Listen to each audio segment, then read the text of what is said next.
Oi, pessoal! Estamos começando mais um podcast Plantões que Marcam, uma iniciativa da Carry On, empresa de tecnologia para o setor da saúde. Hoje nós estamos com o Dr. Sérgio Furtado. Ele é cirurgião plástico especialista em rinoplastia. Sérgio, muito obrigada por ter aceitado o convite. Espero que a gente possa passar por vários temas aqui hoje, tanto mais focado na sua especialidade quanto na sua carreira. Obrigado, Fernando. Obrigado pelo convite. Obrigado, a todo o pessoal aí da Carry On. E é isso. Espero poder contribuir um pouco aí com vocês, com os colegas que nos assistem. Show de bola. A gente aqui tem uns ouvintes, né? Um público formado por recém-formados e estudantes que estão aí em busca de entenderem os nuances da carreira, e é muito importante ouvir profissionais que já caminharam, que já estão numa posição mais consolidada no mercado. Mas antes, a pergunta que eu sempre faço para todos os nossos entrevistados: como que a medicina surgiu na sua vida? Assim, como que foi o processo de escolha? No meu caso, em especial, a medicina já fez parte desde que eu nasci. Eu tenho pais médicos. Meu pai e minha mãe são médicos. Minha mãe é pediatra, meu pai é cardiologista. E venho de uma família, principalmente a família do meu pai, dos 6 filhos, 4 são médicos. A família da minha mãe também tem outros tios médicos. Então, medicina era um pouco era o que eu sabia que existia de profissão quase quando eu era criança, assim, sabe? Então, foi algo meio natural, assim. O que eu acho incrível na profissão da medicina é que se faz grandes comunidades, né? Geralmente uma família sempre tem um que abre a porteira, aí vem um monte fazendo também, e vocês estão sempre em rodas e amigos médicos. Eu acho isso muito legal. E o que me ajudou também a empreender, não sendo médica, eu sou advogada, mas comecei fazendo amizade com um médico, e aí ele me apresentou todos os outros médicos que rodeiam ele. Aí hoje eu me vejo totalmente imersa a ponto de sair e numa mesa tá eu que não sou médica e o resto todo mundo médico. É um convívio muito intenso, né? Desde a época assim de faculdade, estuda muito. A carga horária da faculdade é muito intensa, então você fica o dia inteiro junto, a semana inteira, e se acaba fortalecendo muito essas amizades e amigos de médicos, não médicos, né? Eles brincam, pô, senta aqui no boteco, só fala de medicina, né? É até complicado. É difícil persistir, né? Alguém sobreviver aí a uma turma de médicos, mas você conseguiu, né? Verdade. Tem que forçar a mudar o assunto, mas a gente, de fato, o médico tende a falar de medicina e andar com médicos, né? E a gente sabe que, no caso, a formação de cirurgia plástica, ela é mais extensa, né? Porque você tem que fazer cirurgia geral para depois passar para cirurgia plástica. Então, eu imagino que o seu início de carreira, principalmente no seu início como cirurgião geral, deve ter sido uma aventura só. Conta pra gente algum caso, alguma situação que você viveu que te marcou, assim, ou foi tranquilo? Bom, a cirurgia geral acho que marca para todo mundo, né? É de fato muito intensa. Na minha época eram 2 anos de residência ainda, né? Hoje são 3. Mas assim, né? Não existia tantas regras para a residência médica. A gente trabalhava 100 horas semanais. Só que a gente sabia que aquilo era importante para a nossa formação e que tinha data de começar e de acabar. Tive muitos... Difícil de lembrar uma coisa que me marcou, assim. Mas eu fiz a residência num serviço que a gente tinha pacientes de alta complexidade, muito paciente oncológico, e que ficavam, assim, longos períodos internados, em pós-operatórios, e infelizmente a gente perdia muito paciente, assim. Então a gente fazia uma amizade grande com o paciente, com a família, né, com os acompanhantes. Felizmente, a maioria das vezes dava tudo certo, a gente acompanhava, né, processo de cura, de boa reabilitação, mas muitas vezes a gente perdia alguns pacientes que a gente ficava muito próximo. Então, não é fácil lidar com isso, e por mais que a gente vai vivendo isso várias vezes, é muito difícil de acostumar. Então, eu acho que o que mais me marcou foram os pacientes que a gente acaba perdendo ali pela doença ao longo do caminho. É legal ouvir isso, né? Porque é uma coisa que vocês lidam com frequência, com a morte, e a gente tende a achar que fica natural, e não fica, né? É sempre doloroso e difícil, assim, para os profissionais. E, Sérgio, pós-cirurgia geral, você fez cirurgia plástica e hoje se especializou em rinoplastia, né? Sim. Como que foi seu processo de escolha? Foi por dom? Você viu que tinha aptidão? Ou foi mercadológica a escolha? Foram várias escolhas aí nesse caminho, né? Eu acho que escolher medicina foi fácil, como eu já disse, pelos exemplos dentro da minha casa. Eu não enxergava outra profissão para ser. Mas eu fiz a faculdade inteira pensando que eu seria cardiologista e trabalharia com meu pai, seguiria, né, ele tinha uma carteira de clientes grande, enfim. Mas a minha mãe sempre me falou, desde que eu era criança, que eu ia ser cirurgião plástico. Não sei, porque eu era muito habilidoso, gostava de desenhar, eu era criança, eu gostava de bonsai, talvez até uma influência ali do filme Karate Kid, mas eu tinha, assim, 50 plantas, eu ficava o dia inteiro mexendo nas minhas plantas, assim, e adorava, assim, trabalhos manuais, sabe? Artesanatos, e minha mãe falava isso, mas eu não fiz a faculdade focada em ser cirurgião plástico, até o meu internato de cirurgia. A UFMG tinha um convênio com um hospital em Lisboa, com a Universidade de Lisboa, e eu fui fiquei 3 meses lá, fiz meu internato de cirurgia lá. E nesse tempo eu acompanhei um cirurgião plástico lá, fazendo reconstrução de mama. É o que eu faço hoje, mas aquilo ali eu achei fantástico e falei, caramba, eu quero fazer isso. Não só pela entrega, mas assim, eu achava uma arte mesmo. E quando eu cheguei no Brasil, eu tive que dar notícia pro meu pai, assim, e eu pensei que ele fosse ficar chateado, decepcionado com a minha mudança. Foi assim, na época de inscrição para a prova. Na verdade, eu acho que tinha até passado a inscrição das provas de residência, tanto que eu fiz clínica no meu primeiro ano. Mas quando eu falei com meu pai, ele me apoiou muito, ele achou o máximo. Então, eu já entrei na geral com essa cabeça de fazer cirurgia plástica.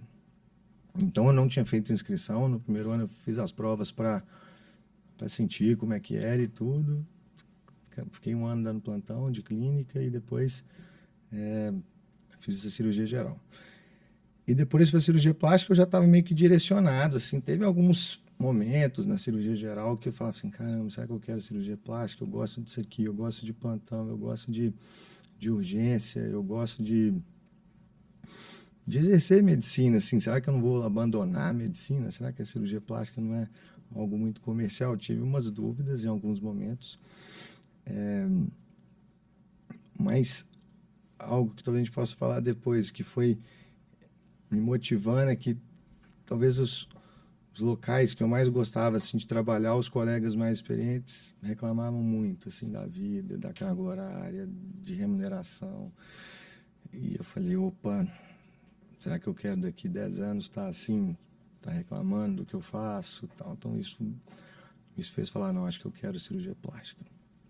E dentro da cirurgia plástica, a cirurgia de nariz talvez seja uma das mais delicadas e artesanais, por assim dizer, porque é uma cirurgia bem milimétrica mesmo, muito, muito delicada, é um campo cirúrgico bem estreito ali, então, cirurgia que a gente faz de lupa, que a gente fica ali horas, né, na mesma posição.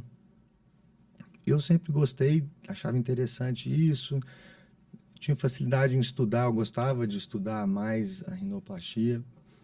E eu percebi que os chefes, principalmente, assim, da residência, eles não faziam tanto, era uma coisa que eles iam abandonando, talvez pela demanda da cirurgia corporal no Brasil ser muito alta, mas o nível de exigência do paciente foi ficando meio mais alto por conta de mídia social, então o pessoal foi abandonando, e eu enxerguei um pouco de um mercado nisso, sabe, assim, falei, poxa, acho que isso é um mercado.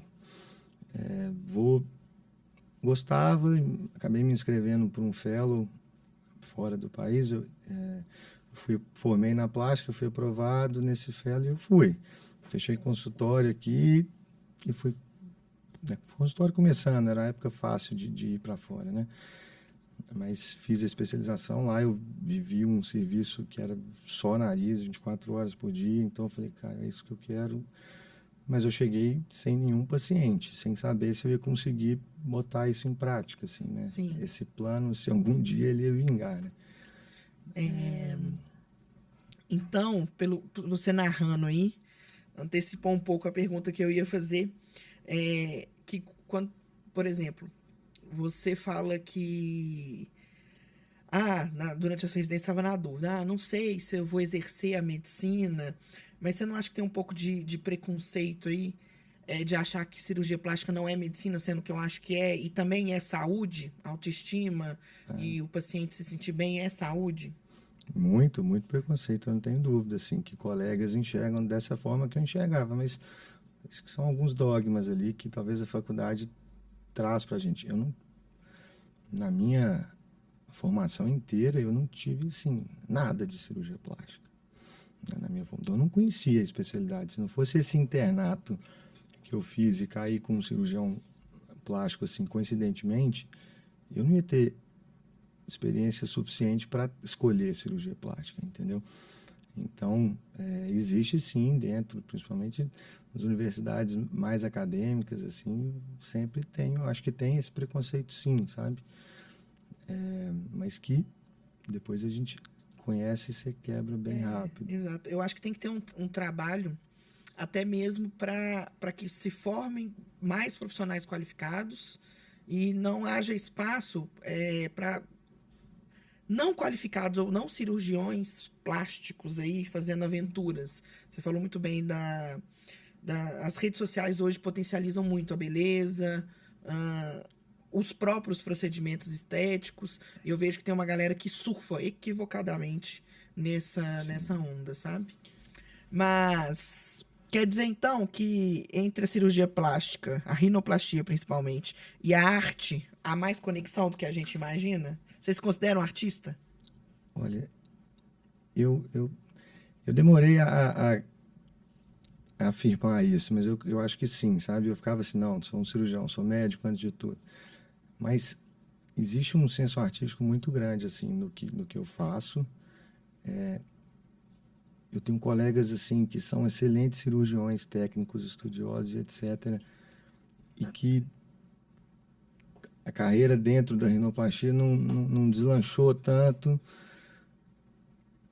E eu falei, como que esse cara não está dando certo? E eu vejo os resultados e ele está achando bom. E eu falo, cara, não é um senso artístico que eu gosto. Pode ser que ele tenha clientela para isso. Mas eu acho que você tem que, né, o nosso paciente, o nosso cliente tem que olhar para o nosso produto cara, querer aquilo. Então, assim, eu acho que tem um senso artístico. É lógico que esforço, estudo, né, treinamento, tudo consegue te habilitar a fazer uma... Mas você tem que trabalhar esse senso artístico também, né? E eu acho que sim, que a gente é um artista, que a gente é um artesão ali. O que eu faço é bem isso daí.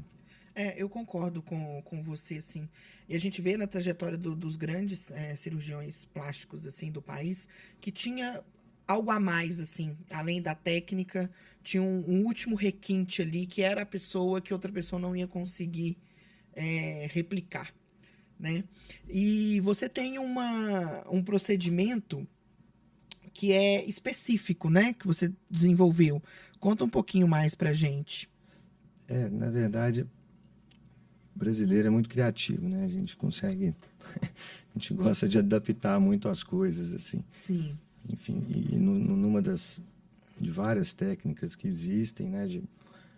Para rinoplastia, eu acabei associando algumas técnicas, fazendo umas modificações e criei uma coisa, algo novo, por assim dizer, e que foi muito bem aceito. Eu tive a chance de mostrar para o cirurgião, que é um italiano, que criou a técnica original, mostrar, olha, mudei só a técnica, posso te apresentar? E achei que ele não ia nem me responder o e-mail, e ele respondeu tal, e não, me manda aí, deixa eu ver o que você fez, eu expliquei, e ele falou, pô, você quer vir aqui me apresentar isso? E me convidou para ir lá para Bérgamo para apresentar essa técnica.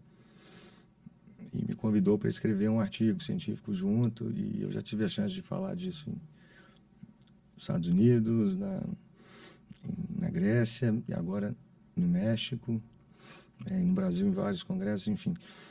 Mas algo que foi um pouco criativo. Uma modificação, na verdade, mas que basicamente todas as técnicas evoluem de outras. É difícil de alguém inventar alguma coisa nova, né, do zero nos dias de hoje, mas que é bem útil, é bem replicável, assim, é interessante. Mas não foi nada assim, intenção, quero inventar algo novo, sabe? Eu só mandei para ele para saber se o que eu estava fazendo, se fazia sentido ou se eu estava viajando demais e ia dar tudo errado lá na frente, né? Então, foi um pouco disso, assim, mas é isso. Mas destaca pra gente como é essa técnica, o que ela acrescenta ou valoriza em termos de procedimento para o seu paciente, para você. Bom, a rinoplastia assim, surgiu, né? A primeira descrição cirúrgica de um passo a passo de uma rinoplastia foi no início do século passado, né? 1908, se eu não me engano.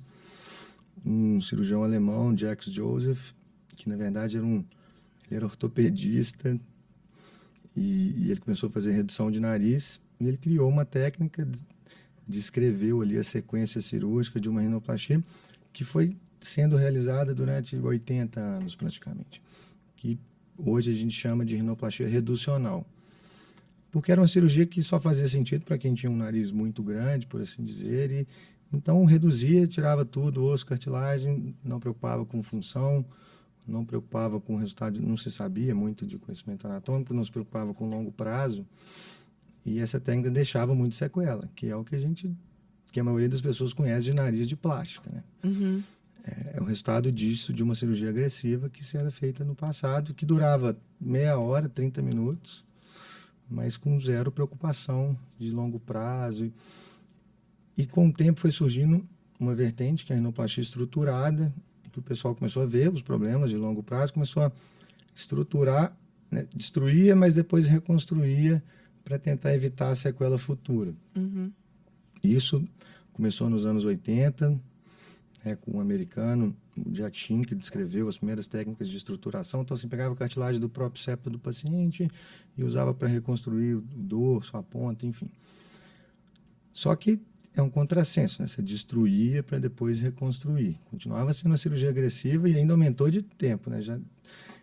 E mesmo assim deixava alguns problemas. E tinha uma outra vertente que era mais conservadora, que, né, pensava em não destruir tanto o nariz, enfim. Só que eles não entregavam tanto o resultado final. Então, isso não se consagrou, né, no século passado. Uhum. E no início, digo 2015, 2016, por aí, começou a surgir uma vertente chamada de rinoplastia preservadora, que de fato eles conseguiram modificar essas técnicas conservadoras e conseguir entregar resultado. E aí começou a chamar muita atenção.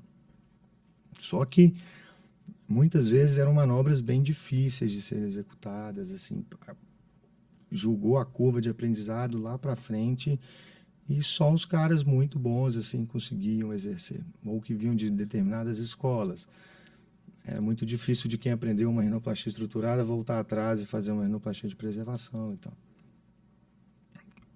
Só que não tem certo e errado, né? Então existem conceitos legais de rinoplastia estruturadas que funcionam e conceitos muito interessantes da preservadora. Então a minha ideia foi, na verdade, juntar conceitos de preservação e de estruturação, que a gente chamou de uma rinoplastia híbrida, porque a gente consegue preservar o que está bom, o que é belo, mas também estruturar o que está frágil e tal, sem ser radical demais, porque esses grupos eram bem radicais, assim, tem que estruturar tudo. Ou era uma coisa ou era outra. Então a gente começou assim uma vertente de somar conceitos, né? Porque técnica vem, vai, né? Vai surgir uma diferente, vai ficar na moda, agora conceitos ficam, né? Então, a ideia é a filosofia, né, da técnica, que é associar as coisas. Então, isso reduz a curva de aprendizado, porque um cirurgião que sempre fez estruturada, de repente, ele pode começar na preservadora, mas ele vai usar muita coisa que ele já fazia. É uma cirurgia que tem uns benefícios de ser também mais conservador em alguns pontos, em algumas estruturas que mesmo na preservação você acaba tendo que destruir. Na cirurgia de nariz são pontos mais complexos, mas simplificou principalmente a transição de um cirurgião estruturador para um cirurgião preservador, sabe? Então isso é interessante. Sempre que eu dou aula, muita gente vem, nossa, eu nunca fiz uma rinoplastia de preservação, eu acho que essa técnica sua eu consigo. É um passo inicial. Então, é interessante, uma técnica de transição assim, para o cirurgião, mas que se aplica para vários pacientes. Isso é legal. Agora, uma curiosidade que surgiu minha, assim. Porque eu não imaginava que era tão complexo e tinha tantas vertentes. Aí, quando uma paciente vai, você explica essas situações ou você só mostra o resultado? Fala assim, olha, seu nariz vai ficar assim. E aí você decide, ou as pacientes também não querem saber o que vai estar por trás, só querem o nariz perfeito? Isso é algo que mudou assim, um pouco nas minhas consultas. No início, né, da minha carreira, eu acho que eu tinha uma necessidade de explicar muito as coisas, de achar que se eu conversar disso, eu vou convencer meu paciente de que eu sou um bom cirurgião. Mas hoje eu vejo que não faz muito sentido, assim. Por exemplo, para eu levar meu carro na oficina, eu não preciso saber tudo de mecânica. Não tem que ficar lá questionando o meu mecânico, o que é, o que não é. Eu tenho que simplesmente confiar que aquela oficina é correta, que é um mecânico bom, que o preço está dentro do que eu posso pagar. Se eu tiver essas informações, eu tenho que confiar. Com certeza. Então, assim, acho que muito o paciente precisa confiar em mim. Né? Confiar de que eu vou escolher o melhor para ele, né? Lógico que eu falo as opções, eu explico como que é a cirurgia, como que eu posso, onde vão estar os cortes, como que vai ser, o que eu vou fazer. Eventualmente, um nariz que precisa de muita estruturação, por exemplo, vai precisar de cartilagem de fora do nariz, um nariz que já foi operado, uma reconstrução, tem que tirar a cartilagem da costela. Então, tem que explicar para o paciente que eu vou fazer isso. Mas eu evito hoje de ficar entrando em muito detalhe, porque é muito complexo, é infinito. Eu fico lá o dia inteiro falando. Às vezes chegavam os pacientes que tinham isso, né? Estudava tudo de rinoplastia, seguia 20 cirurgiões, escutava tudo que eles falavam. O paciente chega lá cheio de termos técnicos. Aí eu falo, por que você está falando isso? Porque isso aí é um termo que eu não sabia, nem quando eu era só cirurgião geral. Você tá... Ah, não, porque eu vi que isso é melhor para... Olha, isso é melhor para alguns casos, para se for bem indicado, né? Então não é bem assim. Não acredite em tudo que estão te vendendo, porque às vezes as pessoas ficam impondo, porque eu faço isso é o melhor. Mesmo a minha técnica, eu faço ela em 25% dos meus pacientes, porque são os pacientes que se encaixam numa boa indicação. Para outros eu faço o que for melhor para eles. Enfim, e uma paciente que estava me questionando muito, isso é uma coisa que me marcou, assim, que ela questionando técnica, o que eu tenho que fazer, será que se fizesse isso, não era... Tipo, eu falei, desculpa, eu esqueci com o que você trabalha, qual que é a sua profissão? Ela, eu sou engenheira aeronáutica. Eu falei, nossa, perfeito, melhor exemplo para mim, tudo que eu precisava. Eu falei, olha, eu sou graduado, pós-graduado, falo 3 línguas, fiz especialização fora. Você aceitaria a minha opinião num projeto seu de um motor, de avião, de uma aeronave? Lógico que não, né, doutor? Foi, então pronto. Então, assim, você não precisa... Eu não estou querendo ser arrogante, mas você não tem que me dar opinião no que eu vou fazer para você. Você tem que confiar em mim. Se você acha que eu vou fazer uma cirurgia melhor, se você me der dicas, talvez eu não sou tão bom cirurgião. Talvez você devesse escolher outro. Eu quero escutar o seu desejo, suas expectativas, o que você não gosta, o que você não quer de jeito nenhum, quais são os seus medos. Isso eu quero escutar, porque vai mudar o meu planejamento cirúrgico, entender isso, e vai ajudar a mudar como que eu vou, né, manejar o seu o psicológico, etc., suas expectativas. Mas, sim, não estou aqui na posição de escutar dica. Sim, com certeza. E isso é um problema que vocês enfrentam hoje, né? Eu acho que até antes de começar a gente estava falando sobre hoje o médico tem que estar nas redes sociais, assim. Mas isso é um problema porque gera uma enxurrada de informação que às vezes o paciente não tem capacidade técnica para tratar ela, e acaba comprometendo a consulta, o atendimento, né? Exato. Então, até antes de vir para cá, eu estava vendo uma atriz falando nas redes sociais sobre o quão, às vezes, cruel é essa questão de estar nas redes sociais, que às vezes o médico, igual você, é graduado, pós-graduado, várias especializações, se qualificou de todas as formas. E o porquê, para você se validar como profissional, você tem que ir nas redes sociais, sendo que você já tem um currículo excepcional. Então, eu queria ouvir um pouco de você, assim, como que você enxerga hoje esse caminho midiático, né, que a humanidade segue. Bom, o boca a boca mudou, né? Isso é fato que antes o médico vivia do boca a boca, da indicação, e de fato ele construiu uma carreira sólida. Se ele fizesse um bom trabalho, era só questão de tempo. Hoje o boca a boca está escalado, ele está na mídia social e está ali. Então a gente tem que estar presente, porque se eu não estou na rede social, se eu não estou na internet, eu não existo, né? Então, mesmo com uma boa indicação, o paciente vai lá conferir como é que é meu Instagram, como que é meus... Talvez site nem tanto mais, mas pelo menos como que é meu Instagram, vai googar meu nome pelo menos, e talvez isso vai servir para validar aquela indicação, né? Validar um boca a boca. Eu acho que a gente tem que ter cuidado, assim, a linha é muito tênue, né? Do ético e de uma autopromoção, de uma coisa exagerada. Então, assim, a gente tem que ter cuidado para não extrapolar essas linhas. Acho até que o nosso conselho, que os nossos códigos são atrasados ainda, né, em relação a isso, acaba prejudicando o médico a poder divulgar seu trabalho de forma ética, porque ele fica muito limitado enquanto não médicos nadam de braçadas, principalmente, né, nessa área de estética, e que, se você pensar muito bem, a gente acaba... Isso prejudica o paciente, no final das contas, né? Mas eu sou a favor, é difícil, a gente tem que treinar, tem que se soltar. Eu não fui treinado para isso, mas a gente tem que estar, sabe? O médico tem que ocupar seu espaço, tem que mostrar o que faz, porque o mercado exige isso. E eu concordo. Esses espaços têm que ser ocupados com as pessoas mais qualificadas, para que os não qualificados parem de ganhar essa projeção que a gente vê acontecendo aí. E, Sérgio, uma coisa que chamou muita atenção na sua fala é porque eu já entrevistei muitos profissionais da saúde. E tem muitos que têm resistência em usar o termo cliente. O que eu não concordo, porque eu acho que já foi a época que a medicina era assim: eu sou médico, eu vou sentar aqui e o paciente vai vir e eu vou atendê-lo, e eu não preciso me preocupar com a experiência dele, não preciso me preocupar com o que ele vai falar para mim, né, de mim, fora do mercado. Então eu gostei muito de você já ter essa consciência. É uma coisa que você sempre teve ou você construiu?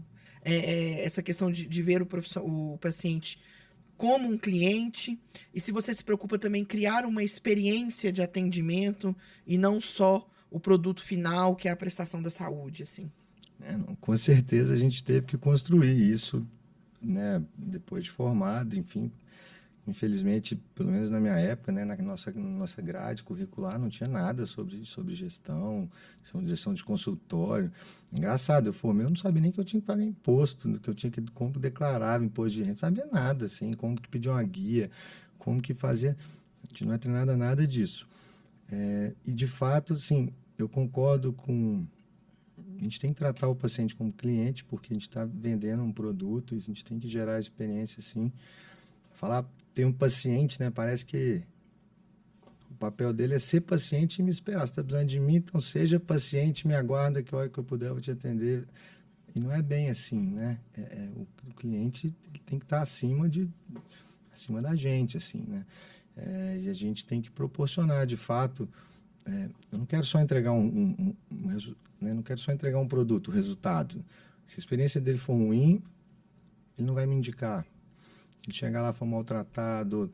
É lógico que atrasos acontecem, ainda mais dentro de medicina. Eu posso estar vindo de uma cirurgia agarrar, a gente tem maneiras de evitar um pouco isso. A gente tem que fornecer uma experiência boa para o paciente, tanto no pré-operatório, para a gente fechar uma venda, né? Quanto no pós-operatório, para esse paciente continuar vendendo para a gente, né? Porque, no final das contas, é isso, né? Eu quero ter novos clientes, eu quero que meu paciente saia feliz, né? Satisfeito com tudo que aconteceu e quero que ele indique, né? Então, a gente preocupa, sim, com a experiência dele na jornada inteira, né? Desde o dia que ele agenda a consulta, desde o dia que ele entra no nosso Instagram até o dia que a gente dá alta dentro do consultório. Com certeza. E ainda mais no seu caso, que trabalha com a rinoplastia, a sua assinatura está no rosto do paciente, né? Então, ele te vende só pelo simples fato de sair na rua e conviver e as pessoas verem o trabalho, né? Então, você ainda tem essa preocupação a mais em relação ao paciente. E Sérgio, como que foi? Você falou aí que você começou sua carreira, apesar de seus pais serem médicos, eram áreas totalmente distintas, né? Pediatria e cardiologia. Então você começou do zero a fazer sua carteira de pacientes / clientes. E como que foi, assim? Quais estratégias você utilizou? O tempo? Porque essa nova geração que está chegando agora, ela quer resultado imediato. E a gente sabe que uma construção de carreira não é assim. Então, conta um pouco da sua trajetória, para eles assimilarem também que, às vezes, a paciência é um ativo na carreira médica. O início é sempre difícil mesmo, eu comecei do zero, de fato. A única coisa que eu usei um pouco dos meus pais, de certa forma, foi que no início eu atendia lá na minha cidade, eu sou do interior, eu sou de Itabira, então eu ia uma vez por semana, atendendo no consultório do meu pai. Então, no interior é mais fácil, boca a boca funciona mais rápido. No início, 90% dos meus pacientes eram de lá, eu trazia, operava em Belo Horizonte, mas eles foram me ajudando a ter renda, me ajudando a crescer, ganhar mão, enfim, enquanto o consultório em BH seguia um pouco mais lento, né? E eu cheguei a abrir ter um consultório junto com um colega, mas eu fechei para fazer meu fellow fora. E quando eu voltei, de fato, assim, eu tinha 0 pacientes. Como eu tinha me especializado, todos os colegas de uma geração, talvez, assim, 5 anos acima de mim, todo mundo aqui que tinha rinoplastia me chamava para auxiliar. E aí eu ia. E isso foi bom, porque eu ia, muitas vezes eu que operava, eu recebia por isso, mas eu também construí um nome dentro dos cirurgiões plásticos como uma referência, que chegou um momento que eu parei de poder ajudar, porque eu não tinha mais paciente, e eu continuei recebendo paciente dos colegas. Então, assim, eu tenho muito paciente que vem de outro cirurgião plástico, isso é muito legal. Já operei esposa de vários colegas, já operei colegas, já operei filhos de colegas. Então, assim, isso para mim, inclusive de professor, isso para mim é o maior reconhecimento possível, você ser reconhecido pelos próximos ali. Mas foi bem devagar. Me associei com outros colegas, a gente dividia consultório, porque o custo é muito alto, a gente passa, né? Se eu tiver um consultório muito movimentado, eu vou trabalhar 1/3 dos horários, pelo menos, porque o meu tempo maior é dentro do bloco cirúrgico. Então, dividir com colegas faz sentido, para você diminuir custos, etc. No início, o marketing não era muito, não era tão liberado, mas a gente tinha que estar ali, tinha que estar falando, tinha que se mostrar, né? Durante a minha especialização, principalmente, eu estava lá fora e eu fiquei falando muito disso. Então, assim, foi engraçado, que quando eu cheguei, tinha alguns pacientes que já estavam me esperando, falando assim, eu não tenho vontade de fazer, eu não conheço ninguém que se dedica tanto. Então, me ajudou, né, a cortar caminhos, assim. Mas tijolinho depois do outro. Você considera que com quantos anos, assim, a partir do momento que você decidiu, vou trabalhar com cirurgia plástica, vou ter meu próprio consultório, quando que você falou assim, não, agora eu, pelo menos prejuízo, o meu negócio não dá? Eu esqueci de citar, né? Lógico que eu precisava ter renda e eu também dava plantões, né? Então, eu trabalhei como cirurgião geral durante a minha residência inteira, dava plantão de cirurgia geral, e quando eu estava no meu último ano de residência, eu passei num concurso para cirurgia plástica no hospital público. Eu já tinha mais de 75% da carga horária na minha residência, então eu podia ser aprovado. E aí eu entrei, já acabei minha residência, eu tinha um concurso de 24 horas semanais, que era uma boa renda, assim. Então, isso me segurou, me deixou ficar tranquilo ali. Eu exerci esse concurso. Inclusive, quando eu fui para o meu fellow fora, eu era concursado, então eu mantive minha renda, mesmo estando fora do país, o que me ajudou muito. E à medida que eu fui sentindo que meu movimento de consultório aumentava, eu fui reduzir minha carga horária primeiro. Então, fazia um plantão quarta à noite, 12 horas, sábado dia, 12 horas. Quando eu comecei a precisar de... Aí, quinta de manhã, eu não trabalhava quinta à tarde, porque eu descansava na quinta de manhã. Eu comecei a precisar da quinta de manhã para operar. Eu falei, se eu fizer uma cirurgia por mês, já paga todas as quartas de plantão. Então, tirei a quarta à noite, mantive o sábado. Fui indo. Na hora que eu senti que, opa, se eu trabalhar um sábado no mês, é melhor do que todos os sábados, eu larguei meu concurso. Essa é uma decisão difícil, né? Mas como foi por etapas, foi mais fácil. Se eu cortasse de cara as 12 horas, né, as 24 horas semanais por que eu tinha, ia ser um aperto, né, financeiro. Mas foi devagarzinho, foi gradual, então isso facilitou a decisão. Então, o segredo é fazer uma boa transição, né, entre... A gente sabe que o recém-formado... O meu negócio, né, a Carry On gira em torno de plantões, dessa primeira... incursão, né, dos profissionais na carreira, mas é uma coisa que tem, a não ser que você goste, seja apaixonado pelo plantão, é uma coisa que para a maioria dos médicos tem prazo de validade, até pelo tanto que suga a vida pessoal e até a saúde. Mas é fazer uma boa transição, então eu faço plantão para me manter, mas eu estou apostando na minha carreira, no meu negócio. E também, uma coisa que você falou, que eu falo muito também com o pessoal, que já estou na fase de fazer umas palestras aí para os estudantes, é valorizar um pouco o interior, que é carente de bons profissionais, assim, e às vezes você entra no mercado, o mercado das grandes capitais já está muito competitivo. Você precisa ganhar mão, você precisa ganhar experiência. Dá uma atenção pro interior, para as regiões que precisam mais de profissionais, que pode ser um bom começo para você se consolidar e depois escolher o lugar que você quer morar, que você quer consolidar a carreira e tudo mais. O meu sócio, o Henrique, a gente falava muito disso, mesmo antes de formar, porque assim, a gente pegava exemplos de cirurgiões de sucesso em Belo Horizonte e a maioria deles começou a carreira indo em alguma cidade, sabe, buscando paciente e tal, porque isso ajudou eles a ficarem aqui em Belo Horizonte tranquilos, esperando acontecer, né, a carteira encher. E a gente sempre soube que precisava. O fato de ser minha cidade foi ótimo, porque eu ia, reencontrava amigos, né, amigos dos meus pais, então sempre o paciente sentava, seu pai foi médico da minha mãe, seu pai... Então, assim, era diferente, os pacientes confiavam em mim porque eu era filho dos meus pais, entendeu? Eu não precisava, isso me facilitou também, mas eu penso na hora que você chega, um médico da capital, recém-formado, assim, por mais que, acho que no interior o recém-formado é mais bem visto, sabe? Porque, tá chegando com coisa nova, ele vem lá de Belo Horizonte, vem da capital. É diferente. Aqui, você é um menino, né? Lá você é o médico que tá vindo da capital. Então, é legal, a gente consegue construir essa carteira de cliente e facilita a transição. Com certeza. E, Sérgio, no seu dia a dia com seus pacientes e tudo mais, o que mais te engrandece, assim, como profissional? Você lida muito com a autoestima, né, das pessoas, que às vezes chegam debilitadas, às vezes comprometidas porque vêm nas redes sociais. Então, qual que é o valor que você encara, que você entrega para os seus pacientes? De fato, o que a gente vende é isso, né? Eu vendo uma melhora de autoestima real, assim, né? O grande produto.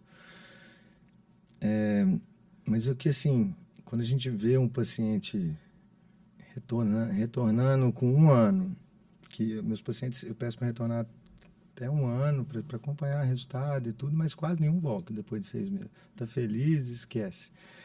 Mas quando o paciente, muitos voltam para agradecer, sabe? Assim, não, tô vindo hoje aqui mais só para...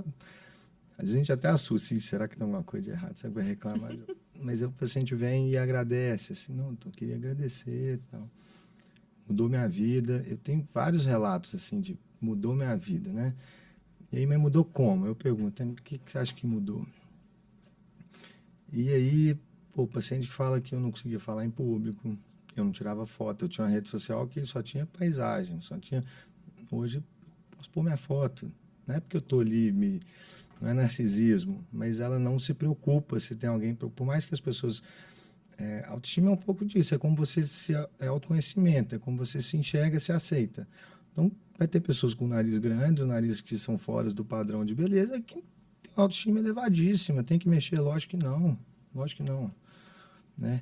Mas para alguns, um defeito que às vezes é pequeno, para outros causa um impacto enorme. E as pessoas, assim, eu entrava num lugar, eu achava que estava todo mundo olhando para mim, olhando para o meu nariz. Se eu ver uma pessoa rindo, tá rindo do meu nariz. Aí, às vezes um problema corporal está escondido, mas o nariz está exposto. Então, as pessoas às vezes sentam no restaurante com os amigos, num momento de lazer, tem um espelho na frente dela. E ela ficava olhando. E o paciente ia me fala assim, doutor, nem lembro mais que eu tenho nariz. Nem lembro que eu operei. Então, é isso que eu quero que o meu paciente sinta. Isso que para mim é recompensador, sabe? Porque o peso que eu tirei nas costas dessa pessoa que passou 10,